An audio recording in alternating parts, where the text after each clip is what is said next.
वनमंत्री गणेश नाईक यांनी पुन्हा एकदा उपमुख्यमंत्री एकनाथ शिंदेंना आव्हान दिलंय। आगामी स्थानिक स्वराज्य संस्थांच्या निवडणुकांसंदर्भात त्यांनी भाष्य केलंय। जिथे भाजप सक्षम आहे तिथे स्वबळावर लढण्याचा हक्क धरणार असल्याचं नाईकांनी म्हटलं। पालिकेच्या सर्व निवडणुका महायुती एकत्र लढवेल असं एकनाथ शिंदेंनी दसरा मेळाव्यात म्हटलं। यावर गणेश नाईकांनी आपली भूमिका स्पष्ट केली आहे, तर नाईकांच्या वक्तव्यावर नरेश म्हस्केंनी टीका केली आहे।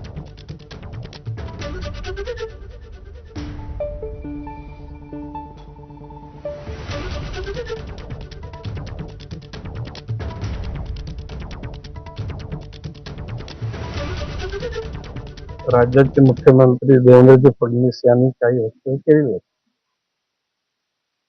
महायुतीमध्ये जर त्या ठिकाणी निवडणूक लढवलं तर आनंदच आहे, पण मी स्पष्टपणे सांगतो, ज्या ठिकाणी भाजपचे कार्यकर्ते सक्षम आहेत आणि जर त्यांच्यावर अन्याय होणार असेल तर मी राज्याच्या नेतृत्वाला निश्चितपणे त्या लोकांची बाजू मांडून जर गरज पडली तर स्वतंत्ररित्या लढण्याकरता त्या ठिकाणी मी त्यांना सांगेन।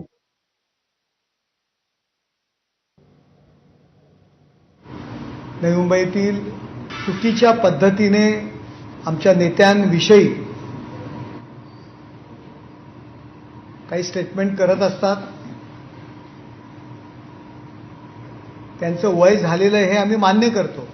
राजकारणामध्ये एखाद्याचा मत्सर असावा, एखाद्याबद्दल राग असावा, परंतु या स्तराला जर राग जात असेल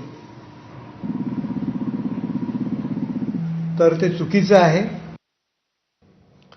बातमीसोबत एक छोटासा ब्रेक, लगेच परत येतोय। पाहत राहा 10च्या बातम्या।